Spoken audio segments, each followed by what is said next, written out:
todos, buenas noches, un gustazo estar con ustedes otra vez. Para los que no me conocen, mi nombre es Mauricio Roberto Solís Valle. Soy profesor de ciencias, viajero por gusto y manudo, entonces me gusta sufrir. Ya sabes suficiente contexto para entender lo que va a suceder esta noche. Em, el mensaje que tengo para ustedes hoy, yo me propuse no volver a predicar hasta tener un mensaje que, uno, fuera algo en lo que yo creyera 100% y dos, que yo sintiera que Dios me había puesto a mí en mi corazón. Pero el que me hizo ver eso realmente fue mi papá. Este mensaje fue de una conversación que él y yo tuvimos una vez en el carro, en las mañanas cuando me iba a dejar al trabajo, y me dijo: yo creo que ahí tenés tu prédica. Entonces, ese es el contexto del mensaje que les traigo hoy. O sea, acompáñenme para que Dios nos hable hoy y quiera hacer algo, porque si Él puso ese mensaje en mi corazón, es porque o yo necesito escucharme a mí decirlo, o porque usted necesita escucharlo, porque las coincidencias no existen. Entonces, acompáñame a orar. Padre, gracias por este día. Gracias, Señor, por el hecho de traernos acá, de poder unirnos, ya sea físicamente o virtualmente por el internet. Señor, lo primero que te pido es que trabajes con nuestro muy duro corazón y testarudo corazón, que a veces no quiere escuchar. Hoy yo sé, Dios, que mi propuesta es tocar fibras muy delicadas. Permítenos reaccionar ante la incomodidad con la oportunidad de aprendizaje y no con defensa. Baja nuestras defensas y nuestros muros para poder escuchar tu voz hoy. Pero más que para escucharte, para cambiar, para tomar decisiones y salir de este tiempo que vamos a estar reunidos aquí, transformados por tu mensaje para cada uno de nosotros. Espíritu Santo, esté aquí. Quiero que estés acá, que trabajes en mí, que trabajes en todos nosotros, que permitamos hacer comunión juntos. En tu nombre oramos. Amén. Amén. Las conversaciones con mi papá en el carro van desde cosas tan normales y banales como quién va a ser el nuevo técnico de la liga, cuando Guima se iba y partidos de fútbol, a intentar resolver las crisis más profundas del Medio Oriente y de hablar como, no sé, las elecciones en Rumania, porque yo soy una persona particularmente extraña que me gusta complicarme la vida y aprender de temas supremamente complejos y darle cabeza y cabeza y cabeza y con un pensamiento crítico.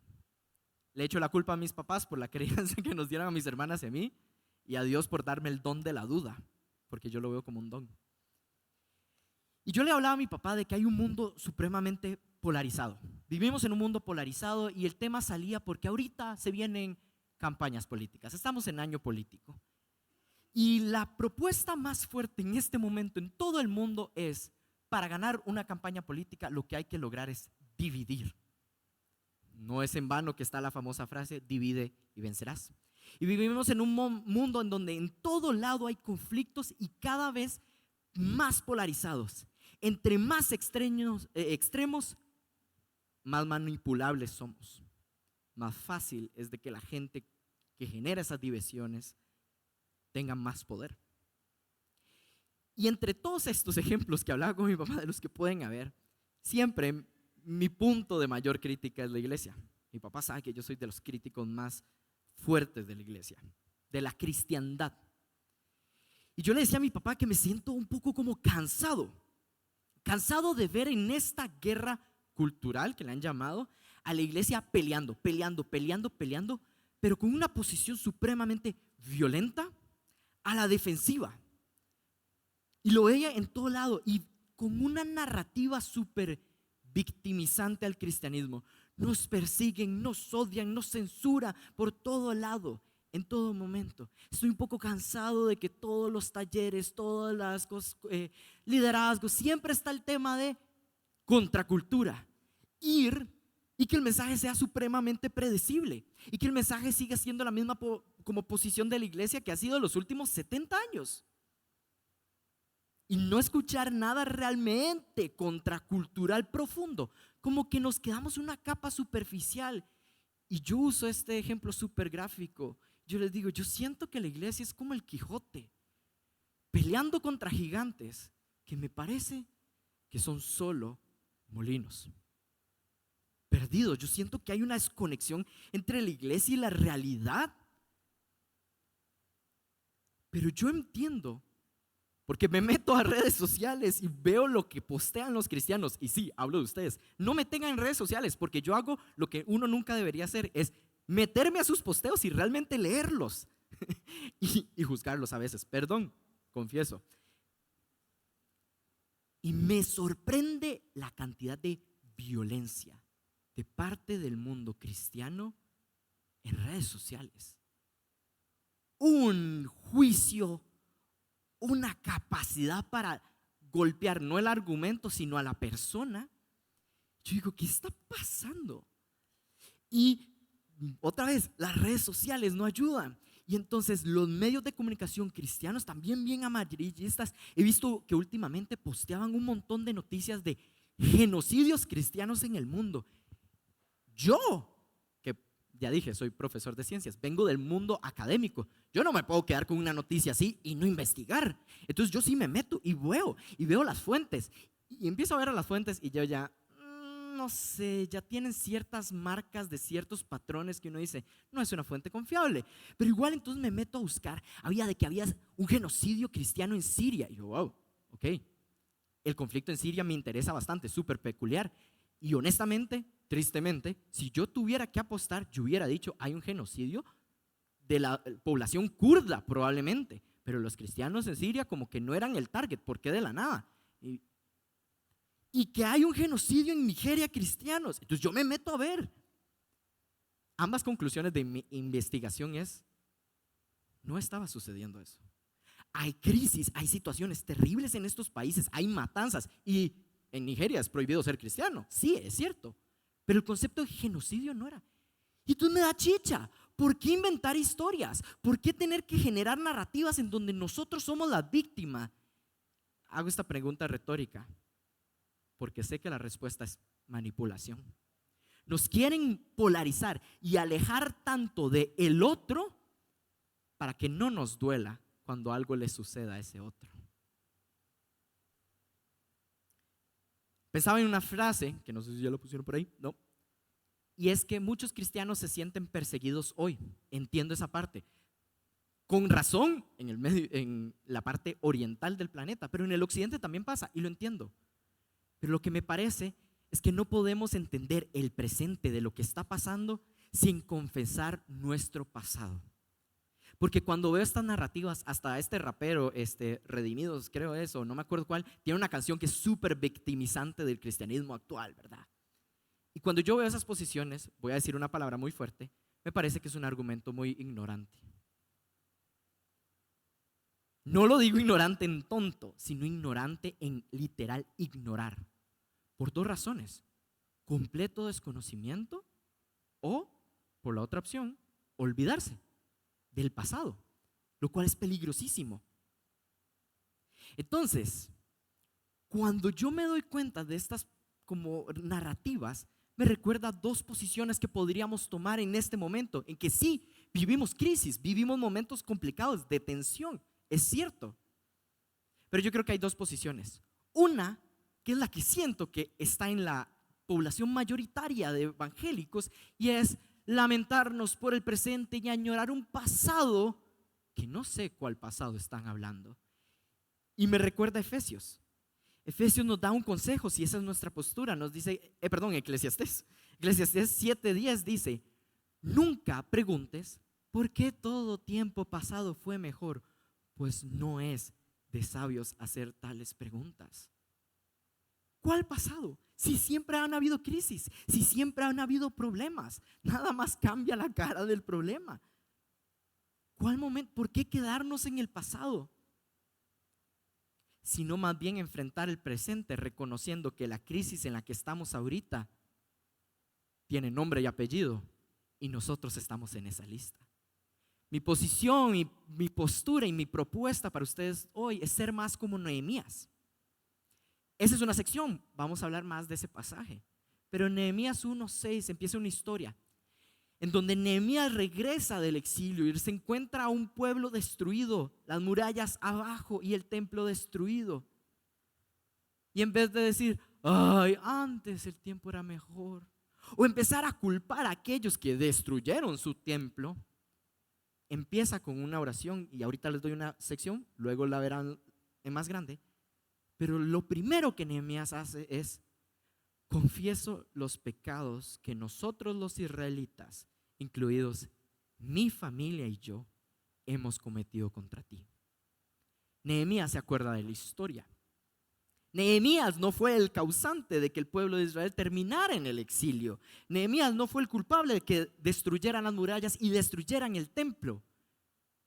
Pero dijo: fui yo, fui mi familia, fuimos nosotros los israelitas que hemos pecado contra ti.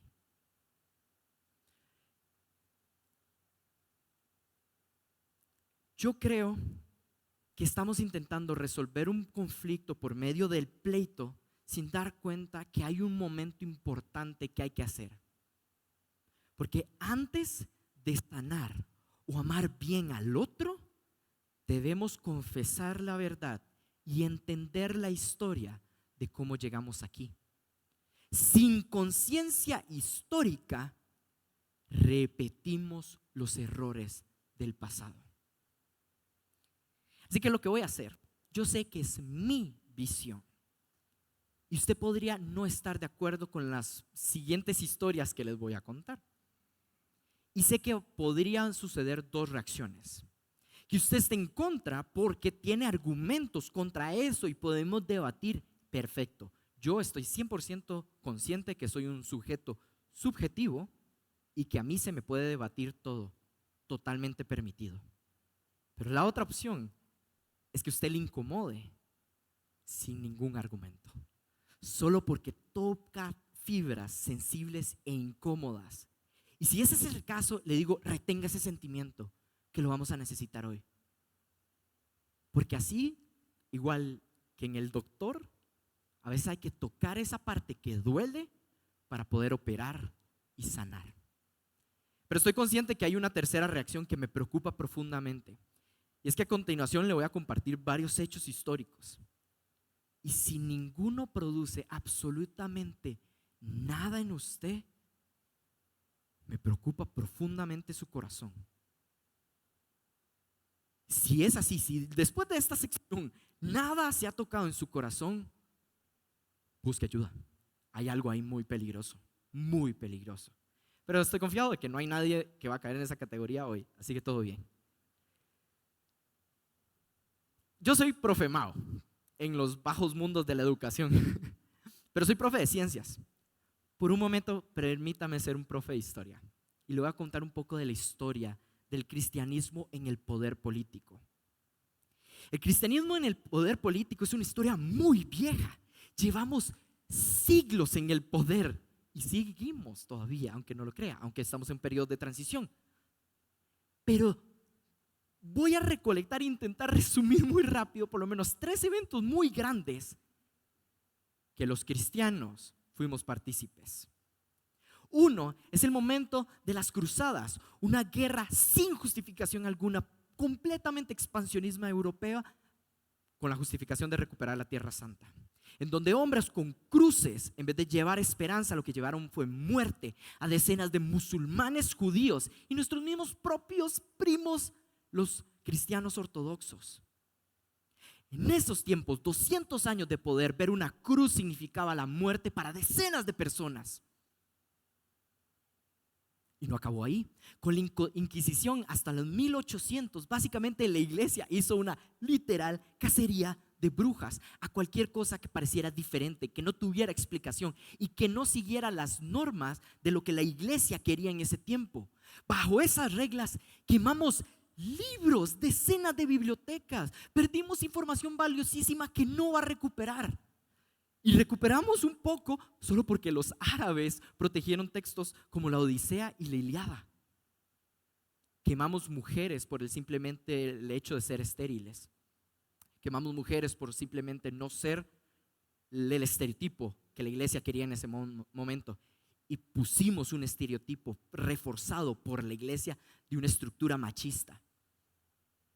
La llamamos brujas. Ahí murió Giordano Bruno, un científico italiano que su pecado fue decir que el sol no era la única estrella, el único sol en el universo, que habían decenas y miles, y soñó con la infinidad del universo y lo quemamos. Y Giordano tenía razón. Nos atrasamos en la historia, estropeamos el proceso médico, el del científico, por miedo.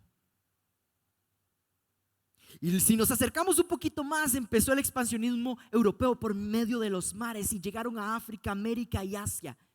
Y llegó la colonización y con ella la destrucción. América no la descubrieron, la saquearon, la llenaron de enfermedades, de violaciones. Y de eso fui producto yo. Porque en mi ADN, me hice un rastreo de ADN el año pasado, y mis ancestros son en 50% españoles del sur, o sea, probablemente un poco árabes. Y mi otro lado, probablemente, indígena, hondureño, probablemente lenca, por la región en la que está. No fue por amor que esos dos genes se encontraron. Y vieran qué fácil fue que en ese periodo la gente se convirtiera al evangelio, porque es muy fácil que la gente se convierta cuando la otra opción es la muerte. Destruimos culturas, lenguas, que hasta el día de hoy, pueblos en donde la mayoría de la población sigue siendo indígena, siguen teniendo menos derechos. Y todo justificado por la palabra de Dios según esas personas, bajo la iglesia. Y ahí empezó también el tráfico de personas, justificado por una pésima lectura de Génesis, que habían niveles entre las personas. Se vendían personas negras en todo el continente. Y hay historias y recuentos de esclavistas en los Estados Unidos, cristianos que se sentían muy bien porque en Día de Acción de Gracias ellos no daban uno, daban 2 pavos a sus esclavos negros, porque eran buenos cristianos. Pero alguien podría decirme: Mauricio, qué terrible, pero eso está muy viejo. ¿Quiere algo más moderno? Le tengo ejemplos más modernos, porque por no reconocer eso repetimos la historia. Y en 1933 empezó uno de los genocidios más grandes y terribles que han sucedido en la humanidad, y tal vez más conocidos probablemente en una nación cristiana. ¿En qué momento es que la nación, no se había formado como un país, pero nación al fin y al cabo, que vio nacer los postulados de Martín Lutero para reconocer que teníamos que volver a la palabra? Es el mismo país que lleva a cabo un genocidio contra la población judía. ¿Sabe qué se requiere para llegar a ese punto? Mucho silencio de la iglesia evangélica alemana. Y en algunos casos, mucha cooperación. Hay una historia terrible del recuento de un encargado de una asociación de iglesias en Estados Unidos, no sé si era la Sociedad Bautista del Sur, no sé cuál.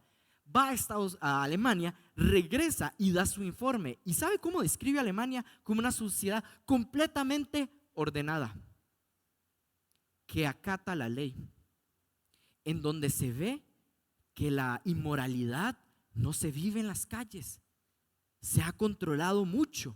No hay el divorcio en el piso, porque en esos tiempos el divorcio era de las peores cosas que podían pasar, por el piso. Una sociedad moralmente correcta. Fin. Se le escapó algo pequeño, como la matanza de niños, mujeres, hombres, ancianos,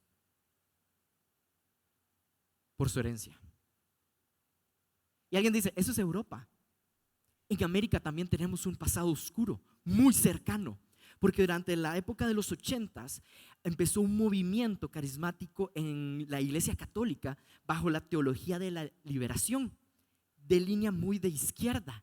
Entonces Estados Unidos, entre muchas de las operaciones que hizo para estar y tener control en Latinoamérica, uno fue ir en contra de este movimiento por medio de su contraparte, la teología de la prosperidad.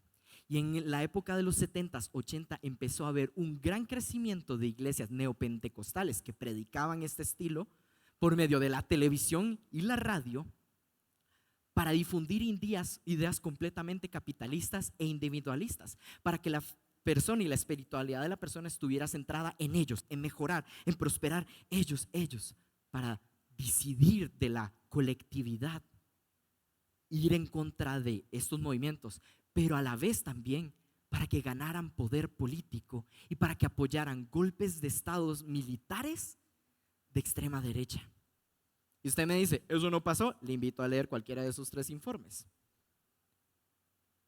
El caso más doloroso para mí es en Guatemala. La dictadura de Ríos Montt, o debería decir el pastor Ríos Montt. Además de ser famoso, lastimosamente, por un genocidio masivo del pueblo indígena guatemalteco, era recordado por los domingos salir a su balcón y predicar. Y en una de sus frases famosas dijo que en la vida había que pelear con la Biblia en una mano y una ametralladora en la otra. Es hermoso el amor del Señor. Eso es mi agregado, ¿verdad? Es sarcástico. Eran nuestros vecinos guatemaltecos. Era un evangélico. ¿En qué momento se pierde la dimensión de las cosas y matamos de esa manera? Y por último, uno que me toca a mí en el corazón. Es un genocidio que probablemente usted no conoce. Es un genocidio que sucedió en un pueblo muy chiquito llamado Srebrenica. Es un pueblo pequeño de Bosnia y Herzegovina. La historia de Bosnia y Herzegovina es caótica. Cuando Yugoslavia cae en los 90, básicamente se empiezan a repartir las tierras y Bosnia y Herzegovina es un territorio muy mezclado entre los que tienen conexión con Serbia y son ortodoxos cristianos, los que tienen conexión con Croacia y son católicos, y en el medio los bosniacos, los musulmanes. Para hacer el cuento bien cortito, se pusieron de acuerdo los cristianos ortodoxos y los católicos en aniquilar a los bosniacos para repartirse la tierra. Se sabía, se dijo muchas veces que algo terrible podía pasar. La ONU entró y estuvo ahí de adorno, y en un día 3.800 y resto de musulmanes murieron en Srebrenica. El año pasado yo fui a Bosnia y Herzegovina y yo fui al cementerio. Yo dije que no iba a llorar porque siempre me quejo de mi papá que llora. Pero usted entiende lo que es entrar a ese lugar y ver un lugar entero, una montaña entera, con monolitos, y que tuvieran una cosa en común, 2 cosas en común. Una estrella, símbolo del Islam, y todos la misma fecha de muerte, a manos de sus vecinos, los cristianos. O sea, ¿con qué cara uno va y les dice que Dios los ama cuando nosotros los tratamos como animales, que los podemos llevar a un matadero? ¿Con qué cara uno va y les dice que Cristo los ama cuando nosotros los vemos como cosas? Esto me da demasiada chicha, perdón. Pero es porque yo me doy cuenta de algo, y una frase que es mía y es muy fuerte, y es que cuando la fe, cuando se aliada del poder, la cruz vuelve a representar muerte. Para nosotros la cruz representa esperanza y volver de la vida, pero para miles de personas ha significado la muerte, la destrucción de sus culturas. Y ahí es donde vuelvo a Nehemías, y quiero que leamos ahora sí bien a Nehemías, porque ven el desastre en el que estamos. Porque yo en ningún momento dije ellos hicieron, no, dije nosotros. Yo no he matado a ningún judío, no he matado a ningún musulmán, pero fueron mis ancestros espirituales. Fuimos nosotros, fuimos la cristiandad. Y si no estamos reconociéndolo, dejamos las heridas abiertas para repetir los mismos errores. Le invito a que usted y yo, después de ver todo esto, si no se le conmovió el corazón, no sé qué más lo puedo hacer, pero como Nehemías, reconozcamos que hay que pedir perdón. Nehemías 1:4-7. Nehemías, viendo lo que sucede, dice: al escuchar esto, me senté a llorar. Hice duelo por algunos días y ayuné y oré al Dios del cielo y le dije: Señor, Dios del cielo, grande y temible, que cumples el pacto y eres fiel con los que te temen y obedecen tus mandamientos, te suplico que me prestes atención, que fijes tus ojos en este siervo tuyo, que día y noche yo ora en favor de tu pueblo Israel. Y uno dice, ¿va a pedir algo? No. Confieso que los israelitas, entre los cuales estamos incluidos, mi familia y yo, hemos pecado contra ti. Te hemos ofendido, porque todo lo que les enseñé, a quien ofende más es a Dios. No, nos hemos corrompido mucho. Hemos desobedecido los mandamientos, estatutos y leyes que tú mismo diste a tu siervo Moisés. Eso aplica para nosotros. Yo podría lavarme las manos y decir que no tuve nada que ver con eso. Y no entender entonces después por qué hay un mundo que sí resiente esas heridas. Así que si usted no me cree y si usted no comparte, nada más le pido que sea respetuoso un segundo, porque a los que sí, los invito a que hagamos esta oración juntos y que pedamos perdón por lo que hemos hecho nosotros, lo que hizo nuestra familia, lo que han hecho todo el pueblo cristiano. Porque quiero leer esas palabras a nuestro contexto. Confieso que los cristianos, entre los cuales estamos incluidos, mi familia y yo, hemos pecado contra ti. Te hemos ofendido y nos hemos corrompido mucho. Hemos desobedecido los mandamientos, estatutos y leyes que tú mismo diste a tu siervo Moisés, pero yo lo cambiaría, que nos diste por medio de Jesús. Padre, perdón porque tú nos diste la misión de ser tus manos acá, y en vez de llevar esperanza y gracia al mundo, hemos llevado muerte y sangre, porque perdimos de vista tu nombre y tu poder y lo cambiamos por el poder político. Escogimos más el poder del dinero que el poder del amor, de la gracia y la misericordia, Señor. Perdimos el camino porque nos distanciamos tanto de los demás que los convertimos en otros tan lejanos que nos sensibilizamos. Perdimos la sensibilidad de su dolor, de su clamor. O nos quedamos callados por completo, escuchamos sus gritos y nos hicimos los sordos. Perdón, Dios, y perdón a cualquier persona que pueda llegar este mensaje que la iglesia ha lastimado. Lo siento. Nosotros debimos haberlo hecho mejor. Nosotros sabíamos cómo hacerlo mejor y no lo hicimos. Perdón, porque Dios es más que eso. Padre, te pedimos perdón porque el primero que ofendimos con todo esto fue a ti. Pero Señor, danos la oportunidad para ser inundados en tu amor profundo, para hacer las cosas bien esta vez. En tu nombre oramos, amén y amén. Si yo pudiera cambiar esa oración de Nehemías en una frase, la pondría así, muy resumida. Sí, mi tradición hizo todo eso. Me duele, lo confieso, la oración que acabamos de hacer, pero ahora quiero hacerlo diferente. Porque si usted alguna vez ha sido lastimado por alguien, no vale con que pidan perdón, eso está muy bien, pero que sus acciones demuestren realmente un cambio. ¿En qué momento uno llega a perderse tanto para cometer crímenes de guerra como los que los cometió la iglesia? Es bajo el concepto de el otro. Ya lo he venido usando bastante en este mensaje. El otro es un concepto muy interesante que se trabaja desde la sociología, desde la filosofía, desde la política, desde la psicología social. El otro, básicamente, en mis palabras, el que no soy yo. Es un proceso súper importante, incluso es parte del crecimiento del cerebro de un bebé. Yo le decía a Karen el otro día hablando de eso, yo le decía, ahorita Mateo no entiende que ella es un otro. Ahorita para él ellos son uno solo en una mezcla muy extraña. Y es parte de su cerebro entenderse en algún momento que hay otros.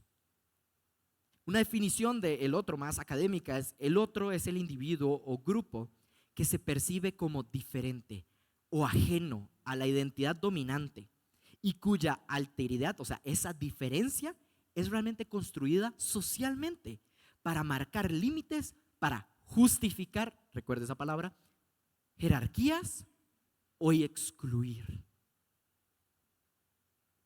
un proceso muy lento que se llevó a cabo en la Alemania nazi, termina en ese genocidio. Porque al distanciarnos tanto de ellos, literalmente tratarlos de perros y animales, llegó en un momento en donde justificaba que no compartieran en la sociedad, justificaba que vivieran apartados, justificaba su muerte. El concepto del otro es muy peligroso. Edward W. Said es un crítico literario estadounidense palestino, y él trata el tema de cómo el occidente ha hecho eso con el oriente y lo trata siempre de místico, amenazante, como medio animal, salvaje, no tan racional como nosotros, y necesitan de nosotros para ponerles control. Tipo, nosotros podemos enseñarle a ellos, pero hay poco que ellos nos puedan enseñar a nosotros. La psicología social nos enseña que eso es un proceso muy natural, como les decía con Mateo. Es porque nace de este sentimiento de protección. Yo necesito saber quiénes son los míos para protegernos, porque el otro puede ser amenazante. Muchas veces lo que pasa es que realmente le tenemos miedo al otro por ser diferente. Pero ¿sabe qué? Ese proceso, como el de Mateo, en algún momento se tiene que dar cuenta que el otro no siempre es una amenaza, que a veces está bien tener de otros alrededor de uno. Pero más que la sociología, la filosofía y todo lo que usted quiera, ¿qué dice Jesús sobre el otro? Yo creo que Jesús tiene la historia perfecta sobre el otro. Está en Lucas 10 del 25 al 37. Voy a empezar a leer para ustedes. La primera sección, Lucas 10 del 25 al 27, dice así: en esto se presentó un experto en la ley, o sea, alguien que sabía palabra. Y para poner en prueba a Jesús, se puso de pie y le hizo esta pregunta: Maestro, ¿qué debo hacer para heredar la vida eterna? Jesús le respondió: ¿qué está escrito en la ley? Porque sabía que era un maestro de la ley. A ver, ¿qué dice la ley? ¿Cómo la interpretas tú? Como respuesta, el hombre citó lo que todos sabemos: ama al Señor tu Dios con todo tu corazón, con todo tu ser, con todas tus fuerzas y con tu mente, y ama a tu prójimo como a ti mismo. ¿Sí? Continúa Jesús en el 28 y le dice: bien contestado, campeón, dijo Jesús. Esa parte la agregué yo, el campeón. Pero yo creo que Jesús lo pensó. Haz eso y vivirás. Fin. Ahí hubiera quedado bien. Empiezan a salir los créditos. Pero no. Llega este maestro de la ley y dice: pero él quería justificarse. ¿Se acuerda el concepto del otro? Se quería justificar. Así que preguntó a Jesús: ¿y quién es mi prójimo?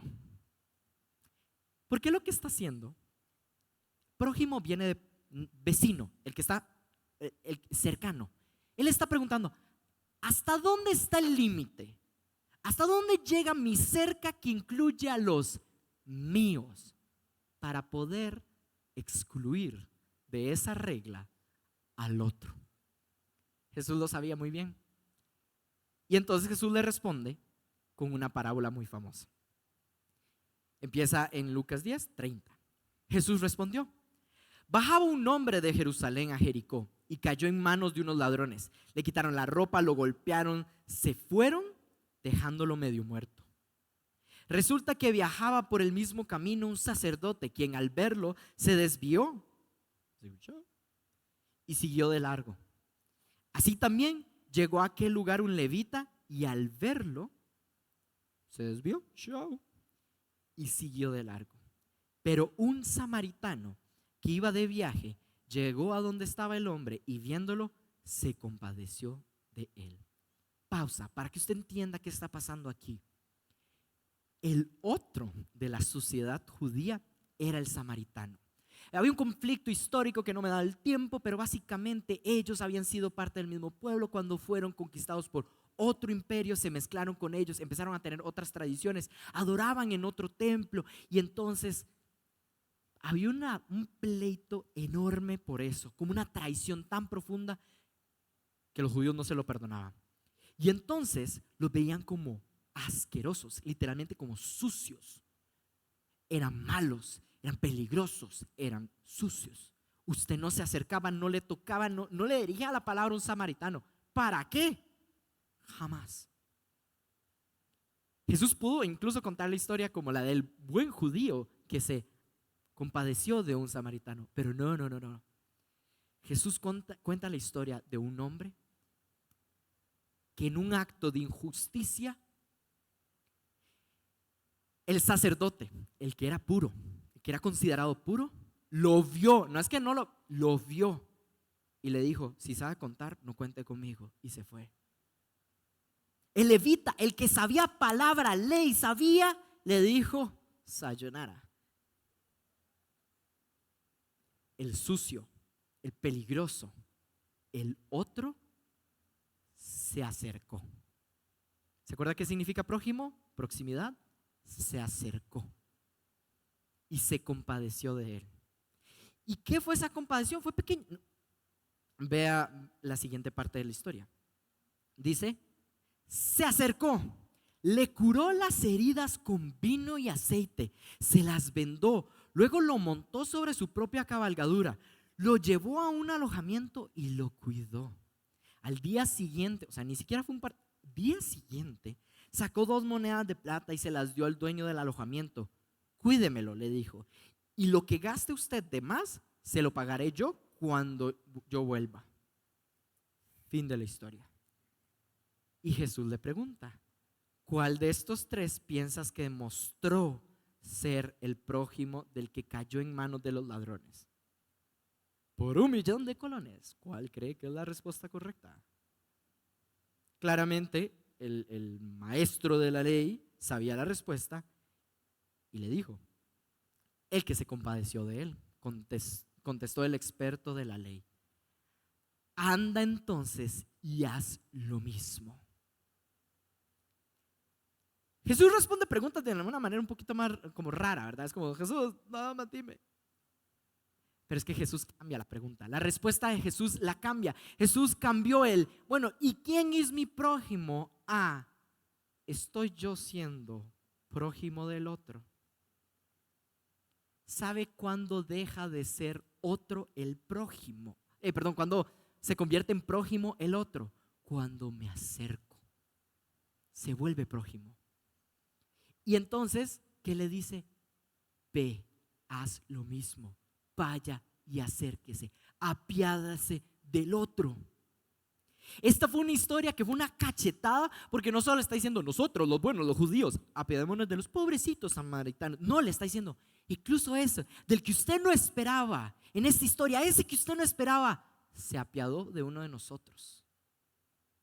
Ese es el prójimo, que aún siendo un otro, se apiadó de nosotros. Esa historia me encanta porque me pegó mucho con una historia personal. Como le dije al principio, tengo 5 años de un proceso de introspección, que me gusta decirlo así: pequeños viajes internos me llevaron a hacer muchos viajes externos. Y puse mis prioridades: viajar por el mundo. Y en 5 años he conocido 27 países. Y en esos países han estado países de mayoría musulmana.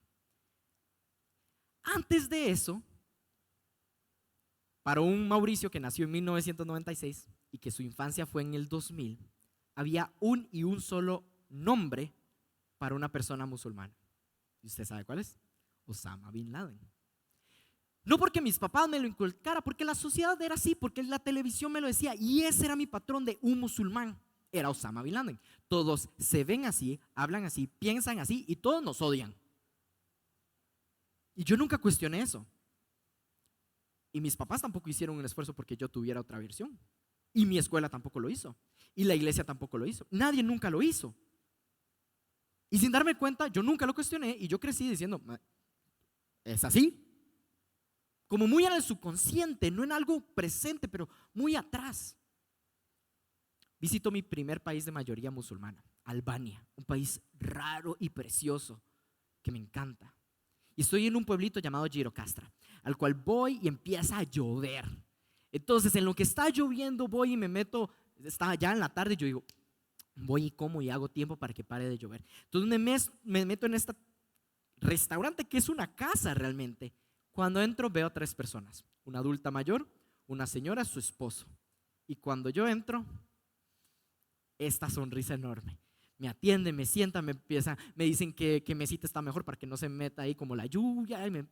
No hablaban muy bien inglés, yo no hablo albano, pero de alguna manera nos entendíamos. Ahorita no sé cómo explicarle cómo sé todo lo que sé de ellos, pero nos entendíamos de alguna manera. Y me empezaron a decir qué platillos pedir de la comida albana y que no sé qué, y era muy interesante. Me empezaron a tratar súper bien. Les dije que no había, me hicieron como señas y yo le dije que no había probado un cierto como té de ellos y se sorprendieron y me lo trajeron gratis para que yo probara y súper lindo, súper atentos.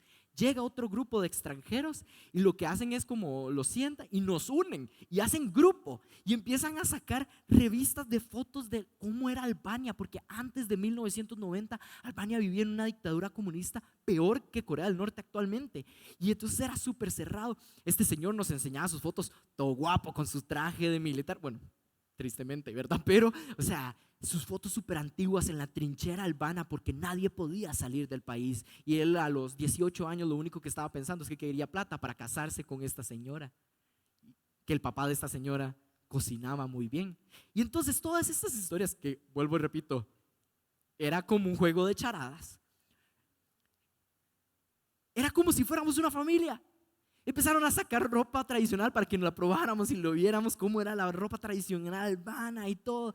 Bueno, yo la pasé increíblemente bien, bomba. De las experiencias más lindas de viajar es eso. Entonces yo dije, yo quiero guardar este recuerdo. Y le pido a esta señora, ¿me puedo tomar una foto con usted? Y ella obviamente me dijo que sí. Y entonces, esa es la foto, esa es ella. Yo todavía tenía el pelo largo. Yo me tomo la foto con ella, yo estaba demasiado agradecido y voy y le doy un abrazo. Y ahí no se ve, pero en ese estante que se ve más un poco atrás, abajo, yo la abrazo y veo y tiene el Corán abierto. Porque Albania es un país de mayoría musulmana, tiene el Corán abierto. Una historia muy, muy, muy similar me pasó en Bosnia y Herzegovina con otra señora en un hostel, pero no me da tiempo para contarla. El punto es que yo vi eso y a mí se me vino a la mente este versículo. Jesús lo hablaba de sus discípulos, de lo que tenían que hacer por él. Y los discípulos le preguntaban, ¿cuándo hicimos esas cosas por vos? Y él dice en Mateo 25:35, porque tuve hambre y me diste de comer, porque fui forastero y me recibiste. Y yo me fui y yo estaba meditando, digamos, iba bajando y yo dije, yo tenía hambre y esta señora me dio de comer. Yo soy un forastero en esta tierra y me recibieron como familia.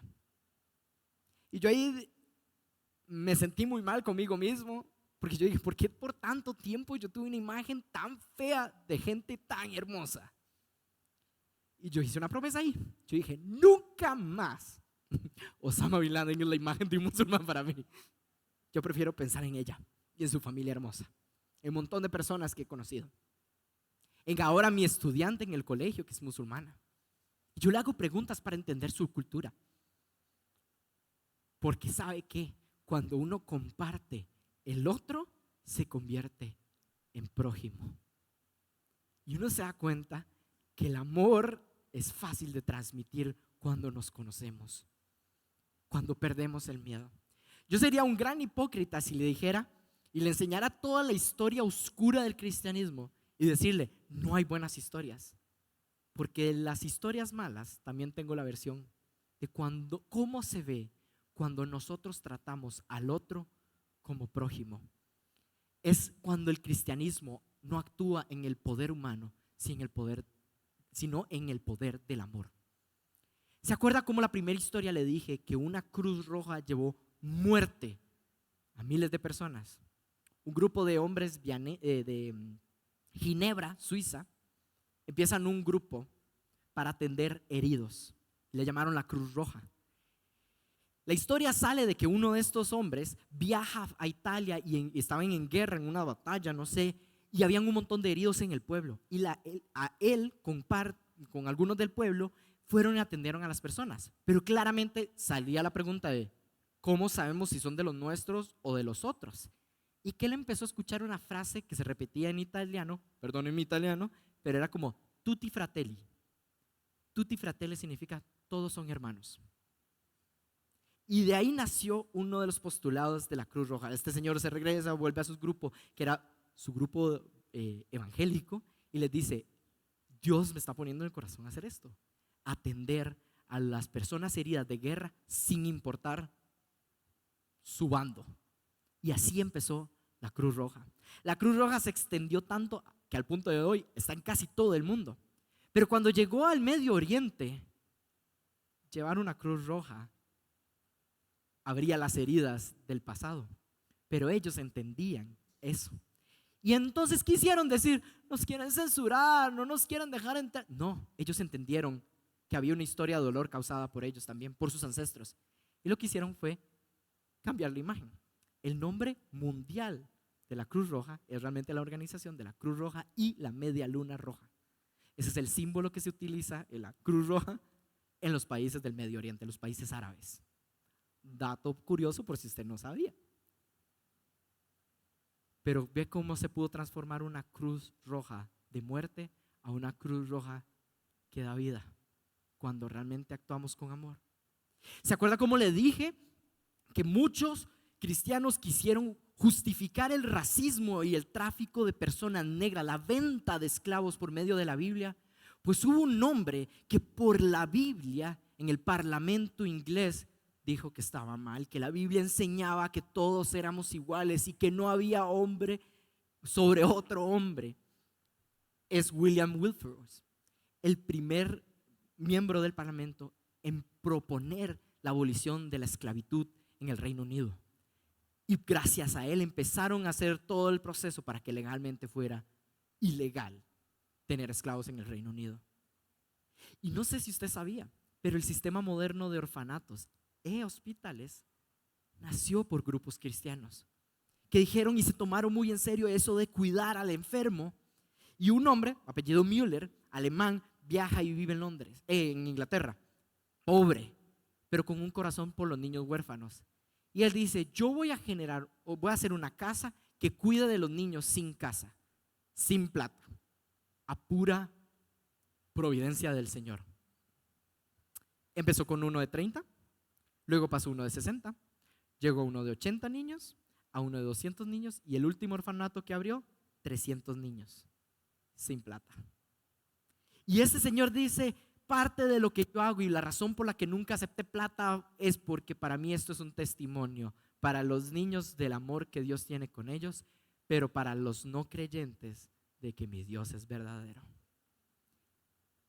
Él ganó muchas batallas sin ningún disparo, pero con muchísimo amor. Un amor que no es humano. Ese amor es poderoso, es solo el amor que puede venir de Dios, que vio a esos niños que la gente veía como los otros, salados, y él se acercó a ellos y los hizo prójimos. Yo creo que todos ellos en algún momento leyeron mi versículo favorito, que es el último versículo que les quiero dejar. Miqueas 6:8 dice: lo que Dios te pide, o sea, no es abstracto, es te pide, es esto: que hagas justicia, que ames la misericordia y que camines humildemente con Dios. Yo no sé si es mi miopía, pero yo ahí no leo y que ganes cada argumento en Facebook, que ganes cada debate político, porque yo veo una iglesia mucho más sedienta de amar, ganar peleas, más que hacer justicia, más que amar la misericordia, que caminar humildemente o de amar al prójimo. ¿Usted quiere saber qué es lo que pide de usted Dios? 3 cosas sencillas, ahí está. Si usted se ha preguntado en su momento súper existencial: Dios, ¿qué quieres de mí? Sencillo, ahí está. Usted puede estar en contra de todo lo que yo dije y es válido. Y usted puede seguir teniendo que no, mi pelea es ser el paladín de la moralidad y seguir peleando y peleando. Adelante, no cuente conmigo, porque a mí me parece una guerra estéril. Pero si usted quiere eso, adelante. Pero si usted se quiere unir a mi frente de batalla, mi frente no es contra personas, mi frente es contracultural, contra una cultura apática, de odio, de explotación e injusticia y de una cultura de silencio. Porque, en las palabras de Desmond Tutu, un sacerdote católico de la Sudáfrica durante el periodo del apartheid, que si usted no sabe, le explico muy rápido. El apartheid fue el proceso supremamente racista que instalaron los colonos neerlandeses o de Países Bajos en Sudáfrica para clasificar a las personas. Literalmente no se podían usar los mismos baños hombres negros con hombres blancos, ni mujeres blancas con mujeres negras. No se podían casar entre razas. Terrible, era horrible. Y en ese proceso, un sacerdote negro católico dice esta frase que se hizo muy famosa. Porque usted podría decir, ante todo esto, yo no he matado a nadie, yo no he hecho ningún problema, pero tal vez te quedas callado. En palabras de Desmond Tutu, si eres neutral en situaciones de injusticia, has elegido el lado del opresor. Y uno de los pecados más grandes de la iglesia ha sido el silencio. Yo estoy decepcionado del silencio que tiene la iglesia evangélica a nivel mundial con lo que está pasando en Palestina. No es una guerra, es un genocidio de personas. Hermanos de nosotros en la fe, porque muchos palestinos son cristianos, fueron la primera iglesia. Y guardamos silencio. Guardamos silencio también de que están mal las familias israelíes que todavía tienen familiares cautivos por Hamás. Al igual que el silencio que guardamos con los genocidios que están sucediendo en la República Democrática del Congo. Y si usted quiere guardar silencio porque da miedo decir, bien, pero yo no quiero que en 60 años haya un Mauricio predicando diciendo, hace 60 años la iglesia guardó silencio y por eso sucedieron cosas atroces.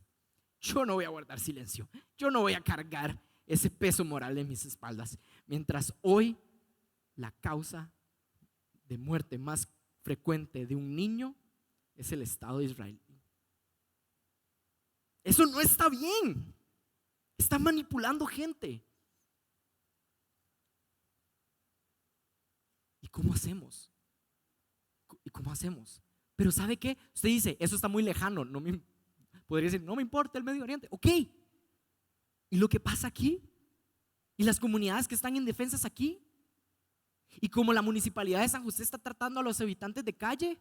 ¿No son acaso ese otro que nosotros deberíamos ver como prójimo? La manera en que trataron a aquellos migrantes que expulsaron de Estados Unidos y los trajeron acá, la mayoría niños. El curioso caso de una familia iraní que no quiere regresar a Irán porque se convirtieron al cristianismo y saben que allá los podrían matar. ¿Y la iglesia?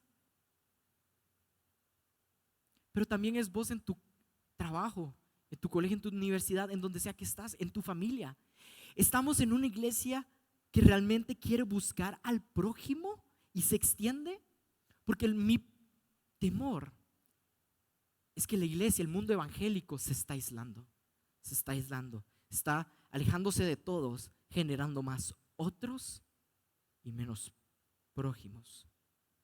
Veo gente celebrando decir como, sí, yo solo tengo amigos cristianos y sí, mi algoritmo solo me tira cosas cristianas y yo digo, eso no está bien. Eso te está desconectando de aquellos puntos que Dios te envió para dar amor. ¿Y sabe qué cosas sí no hay en el mundo? El amor de Dios. Y si usted lo tiene, es su responsabilidad llevarlo. Peleemos en amor, no con el poder. Así que para terminar les hago una conclusión, porque ya he hablado demasiado. Mi conclusión es, si usted quiere unirse a mi frente de batalla, recuperemos la actitud de Nehemías. Cada vez que usted vea como un ataque hacia el cristianismo, recuerde que hay una historia que explica de dónde viene ese ataque. Y recuerde que tenemos cola que nos pisen. Y en vez de defendernos, primero pida perdón. Hay gente que tal vez lo que está haciendo, está buscando cerrar un capítulo en su vida y lo que necesita es escuchar un perdón de parte de un cristiano. Pasado eso, reaprendamos a ser como el samaritano, a amar al que es diferente, al que tal vez tememos por su diferencia, de sin importar quién es, acercarnos y hacerlo nuestro prójimo, sin ninguna expectativa de nada, más de amar a nuestro prójimo. Porque cuando hacemos eso, cuando empezamos a tender puentes, somos portadores de esperanza. Sumamos al legado de todos estos ancestros nuestros que también eligieron el poder del amor sobre el poder político. Y para finalizar,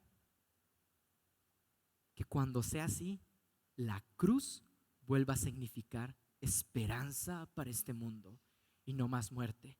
Que el símbolo de la cruz, que fue destruido en la cruz de Jesús, ese instrumento mortal del Imperio Romano, transformado por Jesús en salvación, que no se pierda ese significado, que ese significado siga siendo el significado de la cruz, no solo para nosotros, sino también para los otros.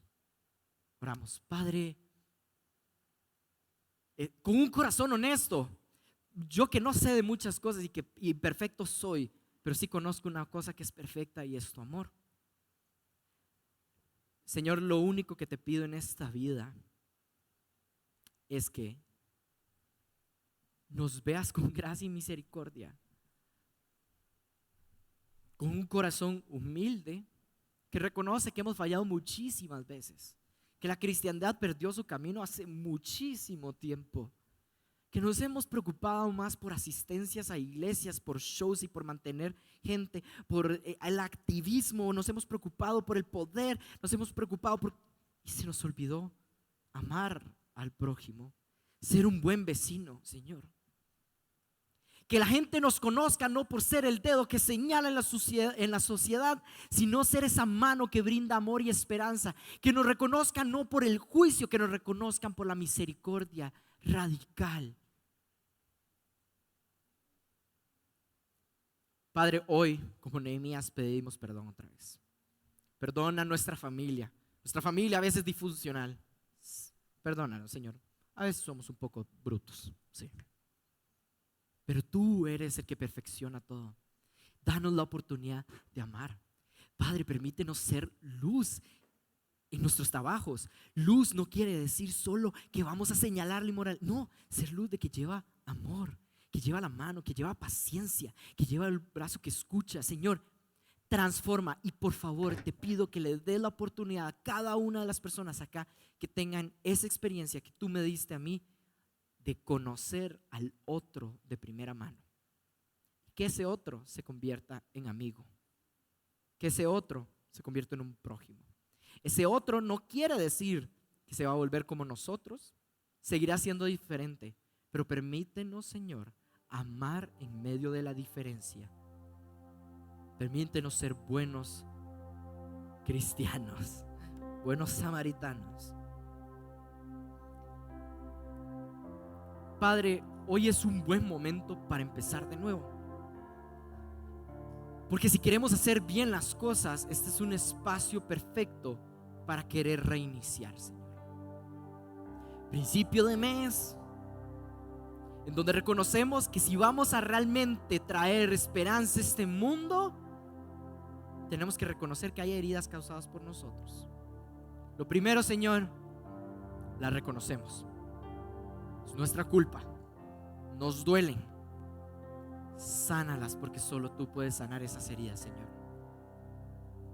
Y de esa manera queremos volver a hacer el pacto que tú hiciste con nosotros por medio de la Santa Cena, de recordar el camino, de volver a la senda que tú trazaste, tan sencilla, de amarte a ti con todo nuestro ser y amar a nuestro prójimo como nosotros mismos, Señor. Porque el prójimo ya no es otro, sino lo tratamos como yo. Es parte de nosotros. Hoy queremos celebrar la Santa Cena como un recordatorio de ese compromiso que Dios hizo con nosotros. porque es un recordatorio de lo que significa la cruz. Así que me parece un momento perfecto para que todos acá recordemos a Cristo y recordemos qué significa la cruz. Allá a los lados están el vino, el pan, el juguito, y les doy tiempo para que puedan recogerlo. Muchas gracias.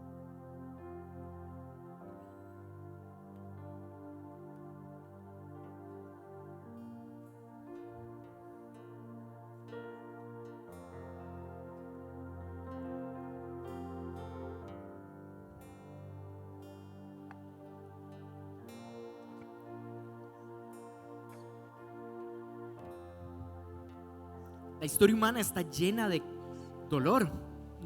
Yo soy consciente que nosotros no somos los únicos que han causado mucho dolor. Es en la naturaleza humana caída que tendemos hacia el causar el dolor, hacia la violencia tendemos. Y por eso Cristo tuvo que venir. Y tomando el pan nos recordó de su sacrificio.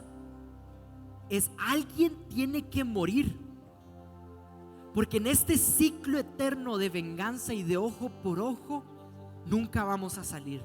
Alguien justo, alguien inocente tiene que pagar el precio para romper con ese ciclo.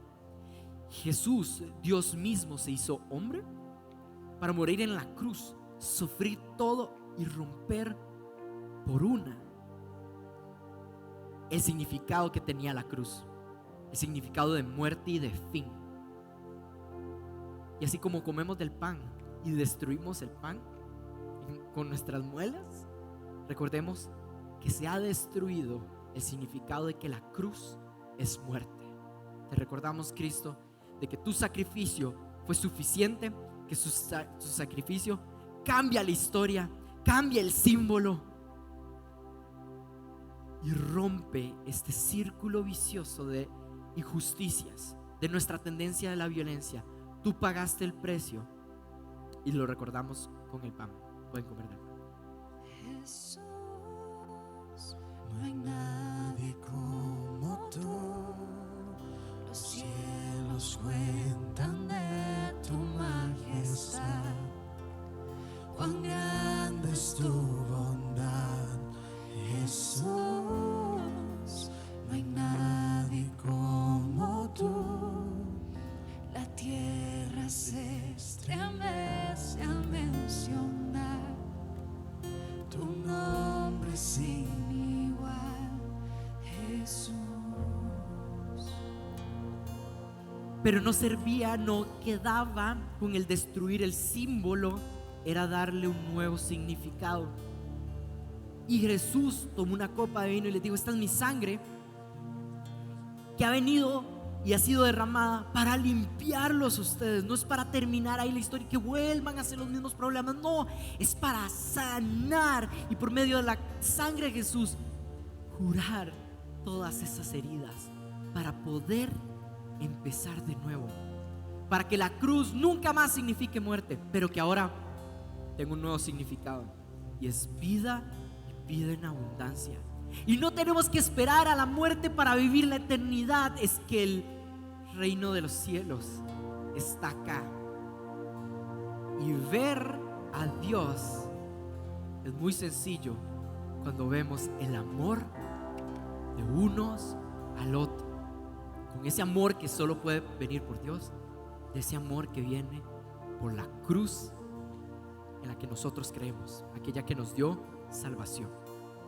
Y para recordar eso, tomamos del juguito para recordar que la historia cambió, y usted y yo incluidos, y ahora somos lavados por su sangre.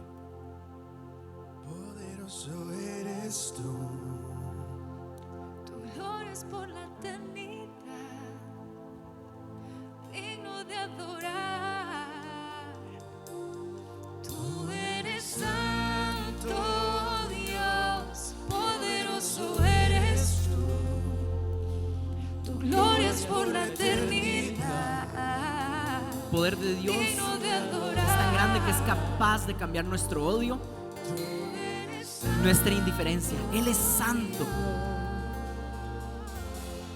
Es capaz de cambiar nuestra historia terrible. Pero también nos deja una misión y nos ha dado su poder y su espíritu para que cumplamos esa misión. Que aquello que es imposible para nosotros, lo cual es amar al otro, es ahora posible. Solo por medio de Él, por el amor que Dios nos ha dado tan profundo. Ese amor que puede ir a donde nuestras fuerzas no pueden ir. Amar al necesitado. Que Dios, hoy como iglesia clamamos de que haya una lluvia de amor y de justicia en el mundo. Te pedimos por los pueblos sufrientes, por cada familia palestina sufriendo en este mundo, por cada familia israelí que todavía tiene a algún familiar como rehén, por cada ucraniano y cada ruso esperando que su pariente regrese a casa vivo. Padre, por cada una de las familias migrantes que han sido separadas por injusticias en los Estados Unidos, por los presos políticos en los diferentes países de Latinoamérica como El Salvador, Venezuela. Padre, trae justicia y trae una necesidad en el mundo evangélico de dejar de estar peleando para empezar realmente a amar. Muévenos, inquiétanos, incomódanos. Cambia el juego. Y Dios, no permitas que en 60 años la siguiente generación nos llame a cuentas y no hayamos hecho nada. Sálvanos de ese terrible destino, Señor. Pero Padre, enséñanos en el día a día, dentro de mi familia, ¿quién es el otro al cual yo me he estado distanciando? ¿Quién es ese otro que me produce a mí una reacción áspera en mi trabajo, en el país, dentro de la iglesia? Y ponme en situaciones para poder amar a esa persona. Hoy te decimos que estamos dispuestos a acercarnos. Enséñanos cómo podemos convertir a ese otro en prójimo. Padre, esto es imposible sin tu amor y sin tu poder. Así que cura nuestras propias heridas internas. Sánanos a nosotros. Llénanos de tu amor, para que así podamos cumplir la misión de ser tus manos amorosas que llevan esperanza al mundo. En tu nombre oramos. Amén y amén. Muchísimas gracias.